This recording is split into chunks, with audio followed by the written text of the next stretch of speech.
On today's episode, we've got a question from Perry, and Perry's a pilot who was recently sitting next to his co pilot, and they started talking about investing, and options came up. And now Perry's very into options, and he's got some good questions for Ryan on today's episode. So I think this one's right up your alley, Ryan, and I'm looking forward to getting to it. So let's do it here on the Pilot's Advisor.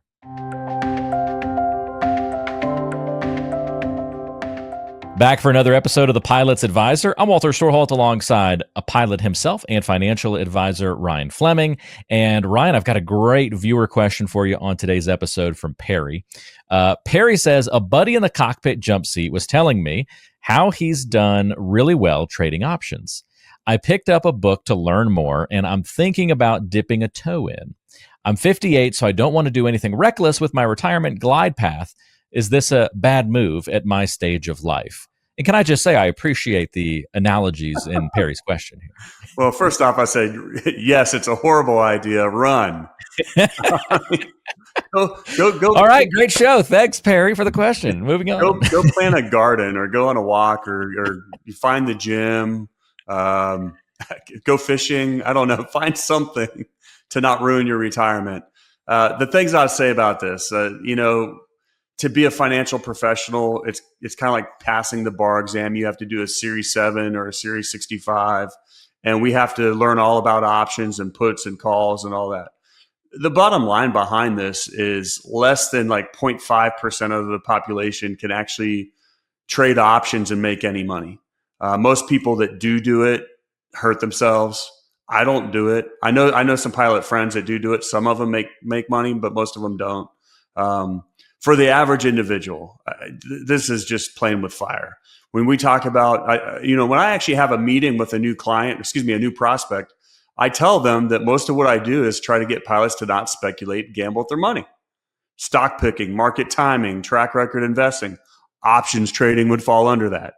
And you're going to hurt yourself more than you help yourself. And I've seen so many cases, the individuals that are doing things like that read more, that are constantly watching TV, they're really into their finances, actually hurt themselves more than they help themselves. And versus the person that, dollar cost average, put all their stuff in ETFs, had a lot more passive portfolio, but it was very diversified. They tend to have a lot more money in the end than these guys that stock pick, market time, track record invest, trade options, or my main retirement plan is to win the lottery. It's kind of the same thing. That's really interesting that you said your main role is a financial advisor. Just like I would imagine a lot of people, if you ask them what's the role of a financial advisor, it would be to, invest my money and make more, right? A larger return than I could get on my own. But you're kind of saying that's not even really my most important function of my job. The most important function of my job is to keep you from doing something dumb. Well, for lack of a better way of putting it. No, I 100% agree with that, especially after they're a client. Do I believe that I can analyze somebody's portfolio and show them a better way and probably get better long-term returns?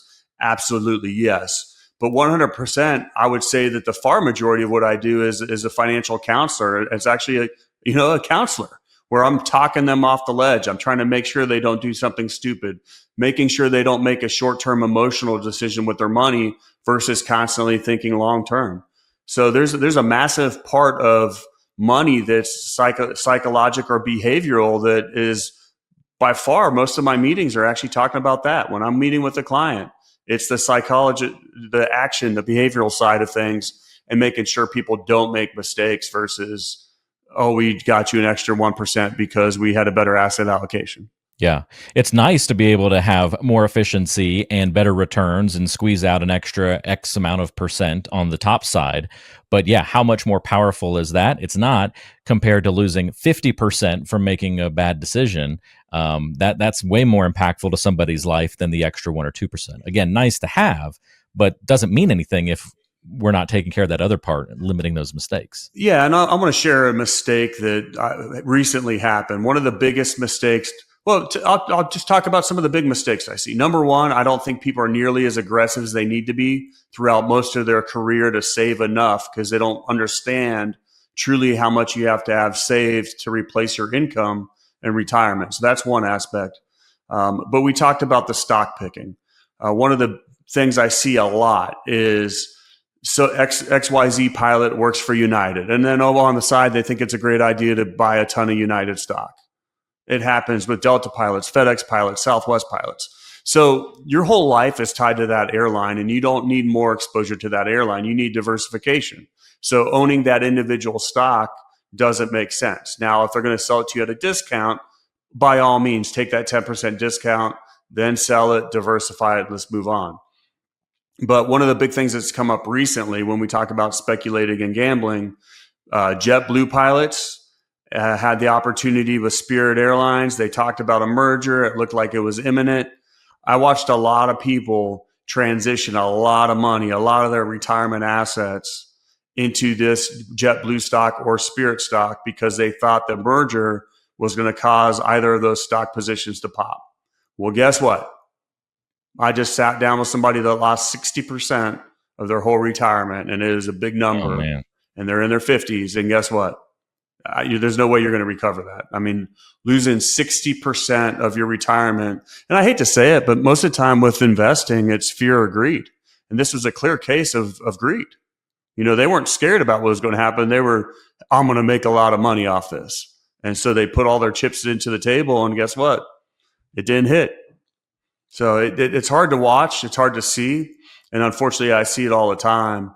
But keeping people from making those mistakes that are going to drastically hurt their future, or as I say, that's not going to allow them to land in retirement, is something that I deal with, or with life happening and picking up the pieces afterwards. Attention aviators, when you've spent years in the cockpit managing the complexities of flight, isn't it time you navigated your retirement with the same precision? Introducing retirepilots.com.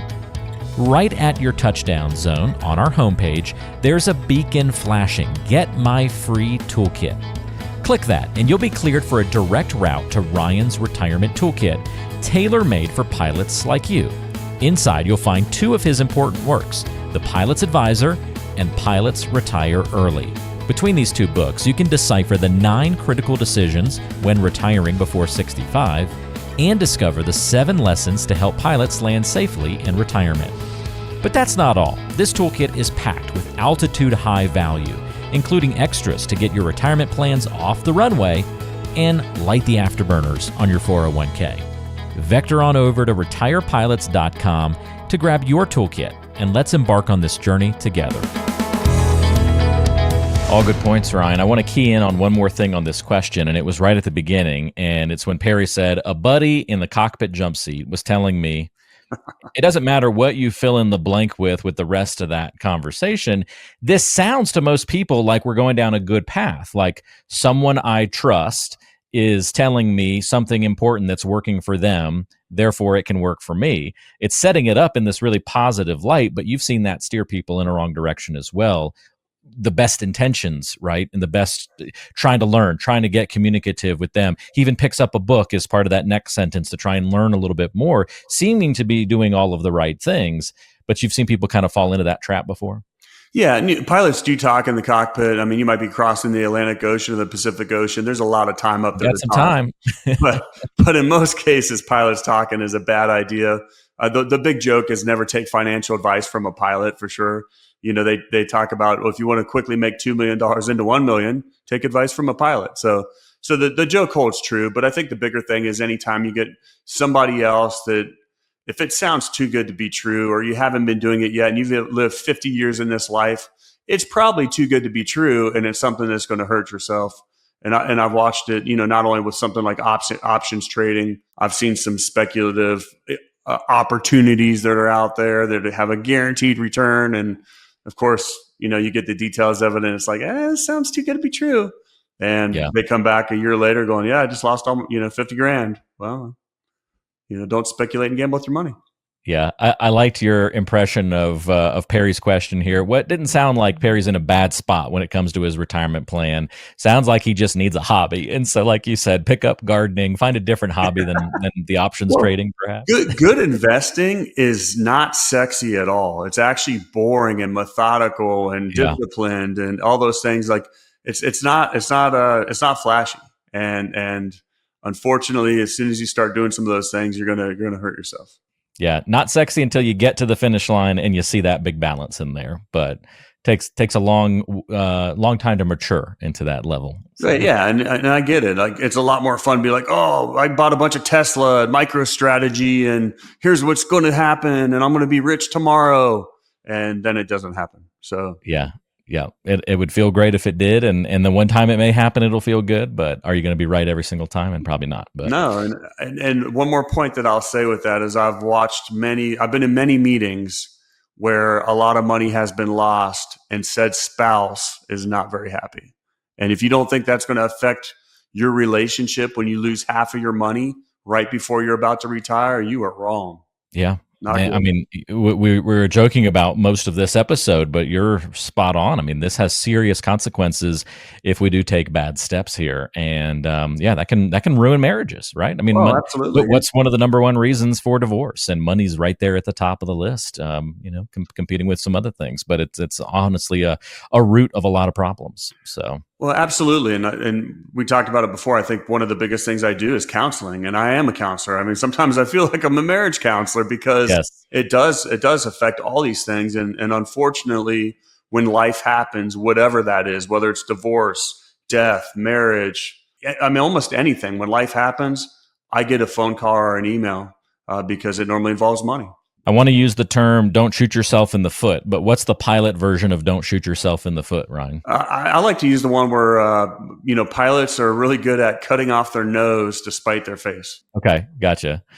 So, is there a plain term for that? I don't know. Like, what would you do? Like, don't push the levers the wrong way. I don't know. I'll have to think about that. I'll have to get back to you. Another one that I like with pilots. If there's not one that exists, you can create one, right? Yeah, well, I'll come up with one. We'll figure one out. But because I do like to use flying terms or related to sports or what have you. But like with market turbulence, one of the big things I always say is the markets start getting turbulent and pilots panic. Well, if you were flying an airplane and it started getting a little bit turbulent, you wouldn't just jump out of the airplane, would you? That wouldn't make any sense at all. And the same thing applies to the market. So I'll think of a pilot analogy and I'll get back to you on that. Sounds good. We'll be on the lookout for it in a future episode. In the meantime, if you're like Perry, you've got questions about what you should be doing when it comes to your retirement, your finances, planning for the future. Perry was 58, so he's getting closer and closer to that retirement date and trying to make the right decisions. Please talk to Ryan about what you're going through. If you're a pilot and need some help properly planning for your retirement future, we make it really easy to get there and to have that conversation. All you have to do is order Ryan's retirement toolkit, specifically built for pilots. It's got some of his books, some additional great resources to help you learn about retirement and finances, and most importantly, comes with a free portfolio analysis where you can meet one-on-one with Ryan, talk about your goals, look at your specific portfolio, and get into the details of your plan. It's great to cover some general knowledge here on the show, but Ryan obviously loves the day-to-day basis of diving into the specifics with pilots and their situation. So click the link in the description of today's show, and you can order that toolkit. There's no cost or obligation to get the kit. Ryan's going to send it to you for free, and then you can schedule that conversation along with checking out those additional resources. Ryan, thank you. I always enjoy talking to you, Walter. These mailbags are kind of fun. Maybe we should do some more in the future. Yeah, feel free to send in your questions, folks. There's links in the description for how to submit questions, or leave a comment on the YouTube videos if you'd like, and we can pull questions from there as well. But don't ever hesitate to reach out if you are curious about something like Perry on today's show. We're happy to dive into it. We'll see everybody next time right back here on The Pilot's Advisor. Information is for illustrative purposes only and does not constitute tax, investment, or legal advice. Always consult with a qualified investment, legal, or tax professional before taking any action.